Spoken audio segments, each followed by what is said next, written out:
And I'm interviewing you today because you were part of the 2024 Man Points Championship team. Who was your partner for that team? It was me. And we actually had an interesting distinctive, I think. I'm not sure this has happened before. Our third partner was? Ginger. And Ginger is your mom's horse, right? Yeah. So tell me a little about Ginger. I had her for a couple years now. She's technically my horse, but Mom got her. We've done all of our riding ties on her. Mm-hmm. She's been our riding tie horse for a while, for at least me and you. Yeah. She's been our one horse that we use. Yeah. And the final race that we did was a 25-mile race, and I didn't find out until midway through that race something about her experience racing. Do you remember what that was?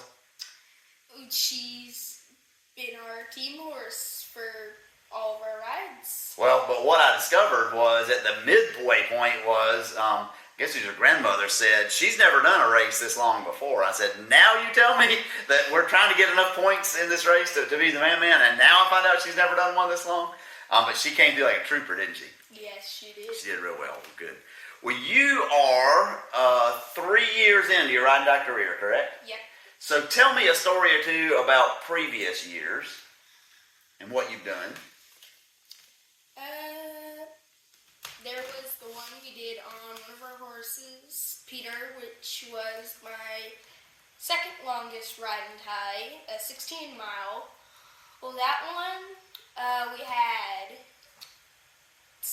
at least, I'm pretty sure, 2 miles of uphill. We were in the mountainish for rides. We had 2 miles of uphill, and it just, my legs were on fire. It was crazy. I hadn't done anything like that, so I was used to flat terrain. So. And who was your partner in that race? My mom, Yep, Chris. right. Yep. Okay. Good. And that was probably 2023, right? Yeah, I'm pretty sure it was last year. So, and last year, Matt was the junior of the year, had the most miles of any other junior. And one of the things I love about that is that your mom was a national junior champion in endurance way back when in the day. And so each of you now have a junior championship. Yep. Yeah, pretty cool. And so then this year, we didn't really realize when we started that you and I might be the man champions. That wasn't really a goal we had. It just kind of happened, right? Yeah, it just kind of happened. Yeah. One day you just called Mom and send Matt over. We're going to do this. I'm great at running the math and figuring out where I am in standings and things. And I started running the math, and I realized if you and I did a 25-mile race, I thought that would put us over the top and nobody could catch us. And that also would put us over the requirement. You have to have at least 125 points to qualify for a points championship. And I knew that would get us over that little hump as well. Well, our first race this year was at Yellowhammer, correct? Yes. Yep. Do you remember anything about that one? I mostly remember all the charred places and the uphill. Oh, that was a good 8 or 4 mile. I think it was a 6 or 7, yeah. Okay. Somewhere in there. That was a longer one, or not a longer one, but. It was also the same place I did my first canter with Mark. Yeah, tell us that story. So you and Judah. Yeah, Judah were doing the same. It was later in the day. We did another short race, another 8-mile race. Yeah. Yeah. So they were doing the same thing. Me and Mark were coming with on horseback while they did the riding tie. On the way back, me and Mark went off on our own ahead. We said we were gonna come back, but we never did. But along the way, for the first time, I really cantered for the last bit, like a mile or so. It was thrilling. And you don't typically use stirrups when you ride, correct? No, not in riding tie. No. So you're cantering along without stirrups. That is pretty impressive, actually. Well, not exactly. I wasn't doing a ride and tie at that one, but for all of my ride and ties, except for the last one, I haven't really been able to reach the stirrups because I'm recently being able to reach the stirrups that you use. I can get my feet into them at least by stretching. So I did have stirrups, so at least safety first, but yeah. Yeah, good. The thing I remember and love about that race, but actually all the races we did this year, was I told you up front, okay, this is ride and tie, we're a team, so you're going to do half and I'm going to do half. So half will be on the ground and half in the saddle. I didn't go easy on you. Every race, half of that time you were on the ground working and running. And I'm proud of you for that. That's pretty cool. Well, that was Yellowhammer. I know we did another one at Big South Fork, and what I remember about that one, I'll see if you remember, you can tell the story, is we had one other team that was our competitors, and you remember who they were and what we did with that one? Was it Judah and Mark? No, not that time. That was Lee and Jennifer. Yeah, I remember that one. That one was a short one. Yeah, it was like 4 miles or something. Yes. So it was a sandy but short ride. It was decently easy. We were starting at the same time. And so by the time we got to the turnaround, they were, I don't even know how far, but we were going back about halfway. Pretty close, yeah. Or at least a mile, maybe. Maybe it's half mile back, yeah. Yeah, and then we see them, they're just still there, walking along, and we just blew past them. It was funny. Yeah, we had fun. We ended up by mile 3, I think we were about a mile ahead of them, is the way it, or something like that. And so that was kind of cool. Well, then we move into the end of the year. I realized, hey, we've got a shot at this man thing, and I talked to you, Mom, talked to you, and we decided let's go for it. So that was at Ride in the Pines in Sherrill, South Carolina. And tell me what you remember about. Let's just kind of go start to finish. The start of the race. What do you remember?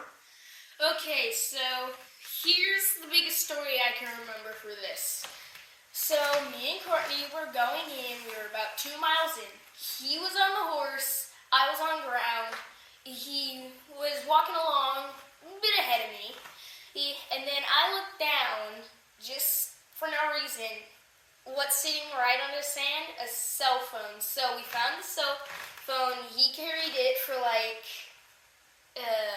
10 or 12 miles. And then while we're walking side by side, a Ranger truck comes along, and they ask us, hey, did you find a cell phone? Yeah, we did. We've been tracking you for all over the park. So we handed that over, and that was a good story to remember for today, because that was just the biggest moment I think we've had. It was funny to find out that the park ranger's been tracking us all afternoon. Yes, and they kept using the Find My phone, and we kept turning it off. So there's another thing. So one of my favorite things from that race was we hadn't been out for too long at all. It was even before we got to the cell phone. That was maybe 2 miles in, and you start talking about what you want to do next year, which I just think is great. But I said, Matt, we've got to complete this race. And I wasn't super worried about completing. My bigger concern was would we finish in the daylight? I do want. Yeah, go ahead. Yeah, our main concern was that we were gonna take too long and we were gonna finish in the dark. That we were finished at 2:30ish. Something like we were way ahead of somewhere around there. We were just. And we beat a team, too. Yep. Okay, so tell me that story. We were close to the back. There was one other team that we kind of hung around with. We kept doing leapfrog. Just kind of kept hopping back and forth with them in front, them in back, them in front, them in back. It just kind of kept going on like that for a while. And in our 9-mile loop, at some point, it was quiet, and then I asked, hey, is the other team in front of us, or are we in front of them? And that just kind of, we both kind of chuckled over that one. They were behind us, but we just kind of forgot who was where for a minute. And when you did that, you turned on my competitive spirit, because I knew you were feeling a little bit competitive. Hey, if they're behind us, maybe we can beat them. And it doesn't take much to get me feeling pretty competitive. And so I then started working pretty hard too. In some ways, that race was for us maybe more a challenge than I thought it was going to be, because Ginger had never done a race that long. You had never done a race that long, and I was coming out of knee surgery back in June, and I had not run more than 5 consecutive miles since June. This is in November or October. I guess it was November. And it was November. And so there was no guarantee that my knee wasn't going to mess up, or Ginger wasn't going to decide that she'd had it or wasn't going to complete, or maybe you were going to get too tired. But that didn't happen at all, and your performance was amazing. Tell me a little bit, what was it like going from 16 miles a year before to a 25-mile race, and tell me a little bit about particularly the running portions of that race. What was that like for you? Okay then, so basically how it was,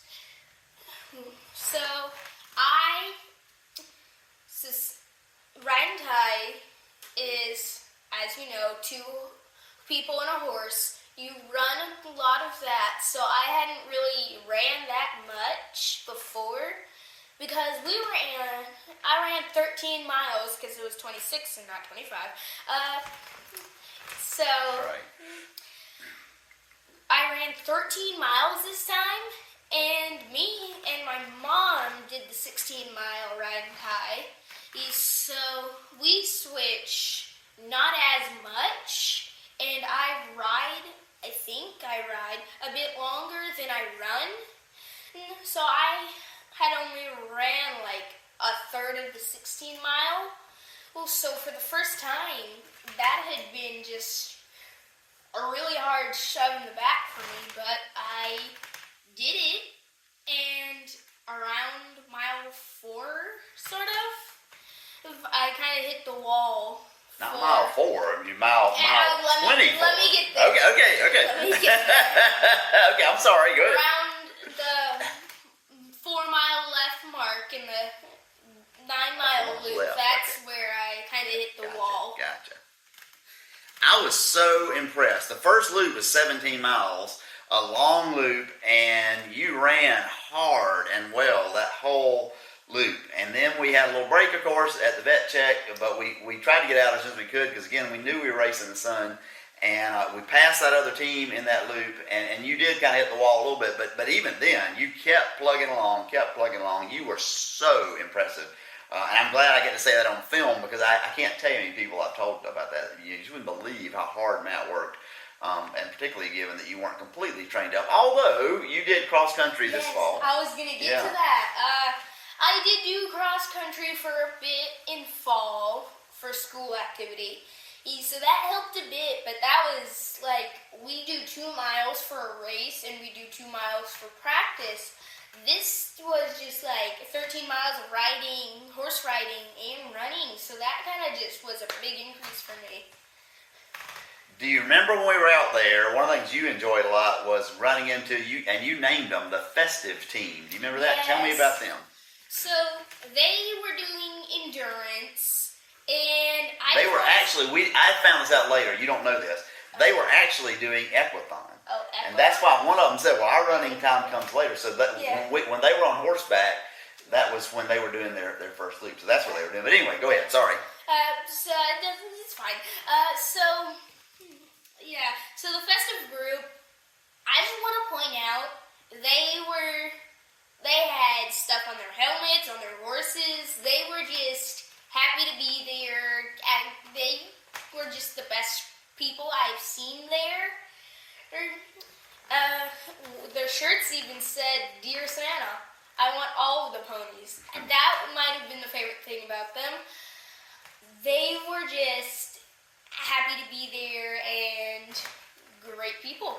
Having a lot of fun, all dressed in Yes. Christmas stuff. Yeah, that's cool. Yeah, that was kind of fun too. Do you remember one time we were at a little water crossing? And do you remember the other endurance races? Tell me about that one. Okay, they were two guys on their horses. So there was a little stream crossing, sort of. They were both on horseback. One of them tried to cross on the right side. I think so. Yeah, where the water was deeper. The horse freaked out, and then the guy got thrown off, I'm pretty sure.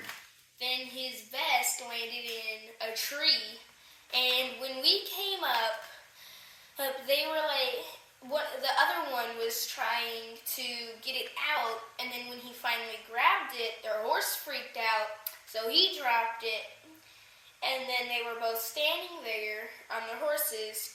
Courtney offered to get it before he picked it up, and he was like, no, I got this.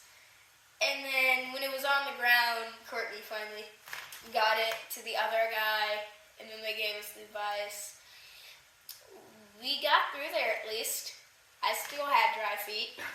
yeah, I had to go through with wet feet. That's another great reason that finding the cell phone and helping the guys whose vest had inflated and somehow gotten off.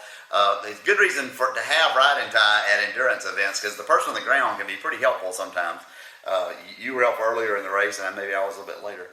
Well, let's talk just briefly about next year, and then I got a little thing a little award almost I want to give to you. But tell me what you'd like to do in the next year and the coming years with riding out, with endurance, equithon, whatever. Real quick to get it straight, equithon is when you ride and then you run. Correct.